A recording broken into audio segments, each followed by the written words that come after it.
बच्चों के कपड़े बनाने वाली विश्व की दूसरी सबसे बड़ी कंपनी काइटेक्स ने केरल में अपना 3,500 करोड़ रुपए का निवेश वापस लेने की घोषणा की है। कंपनी के चेयरमैन सुब्बू जैकब ने एक वक्तव्य जारी किया है जो हर भारतीय को पता होना चाहिए। उन्होंने लिखा है कि केरल में हमारे निवेश से 20,000 से अधिक लोगों को सीधा रोजगार मिलता, लेकिन अब हमने इस परियोजना को रद्द करने का निर्णय लिया है। मैं तंग आ चुका हूं। मुझे लगातार सरकारी अधिकारियों द्वारा परेशान किया जा रहा है। मैं ही नहीं, कोई भी व्यापारी जो केरल में निवेश करता है वो अपनी मानसिक शांति खो देता है और एक दिन उसके पास आत्महत्या के अतिरिक्त कोई उपाय नहीं बचता। एक और केरल है जहां एक स्थानीय व्यक्ति की कंपनी को ही बोरिया बिस्तर समेटकर जाना पड़ा, और दूसरी तरफ उत्तर प्रदेश है जहां बीते 4-5 वर्षों में दुनिया भर की बड़ी बड़ी कंपनियां पैसा लगा रही हैं। बीते एक वर्ष में 40 विदेशी कंपनियों ने उत्तर प्रदेश में लगभग 17,000 करोड़ के निवेश की घोषणा की है। देसी विदेशी कुल मिला दें तो निवेश का यह आंकड़ा 66,000 करोड़ रुपए के भी ऊपर है, जबकि यह पूरा साल महामारी में बीता है। जर्मन कंपनी वॉन वेलेक्स हाल ही में चीन से अपना पूरा कारोबार समेटकर आगरा आ गई। यह कंपनी 10,000 लोगों को नौकरी दे रही है।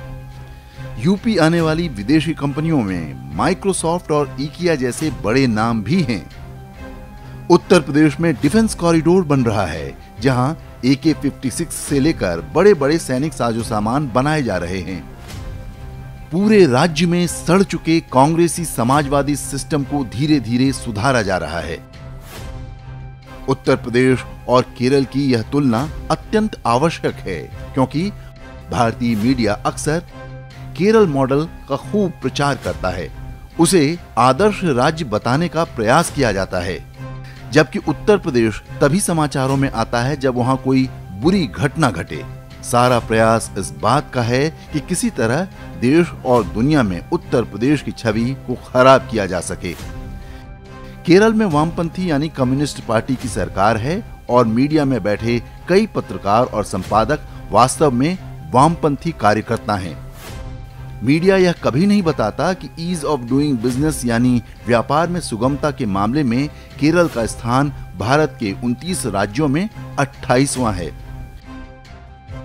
केरल के नीचे सिर्फ त्रिपुरा है जो कुछ वर्ष पहले ही मार्क्सवादी कम्युनिस्ट पार्टी के शिकंजे से बाहर आया है। उधर योगी आदित्यनाथ के मुख्यमंत्री बनने के बाद Uttar Pradesh ease of doing business में दूसरे नंबर पर आ चुका है।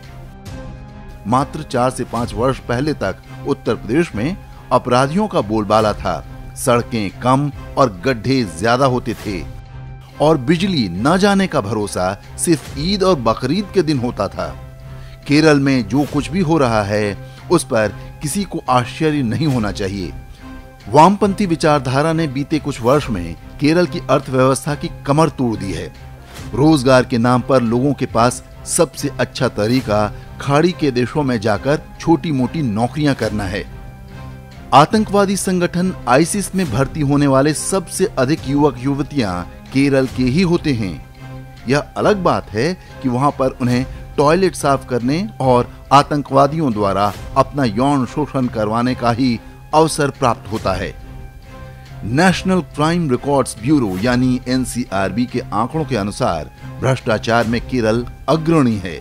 मुख्यमंत्री कार्यालय समेत कई मंत्रियों पर भ्रष्टाचार के गंभीर आरोप हैं। स्वास्थ्य व्यवस्था में केरल का गुणगान मीडिया में खूब होता रहा है, लेकिन इसकी पोल कोरोना काल में खुल चुकी है। कोरोना वायरस से सबसे अधिक जानें केरल में गई, लेकिन वामपंथी मीडिया उत्तर प्रदेश को बदनाम करने में जुटा रहा। केरल में काइटेक्स कंपनी के साथ जो कुछ हुआ वह देश के लिए एक सबक है। चीन को आत्मनिर्भर भारत और मेक इन इंडिया जैसी योजनाओं से समस्या है। देश में वामपंथी दल वही कर रहे हैं जिसमें अंततः चीन का हित छिपा हो। सपा, बसपा जैसी अर्ध वामपंथी पार्टियां यही काम उत्तर प्रदेश में लंबे समय तक करती रही हैं।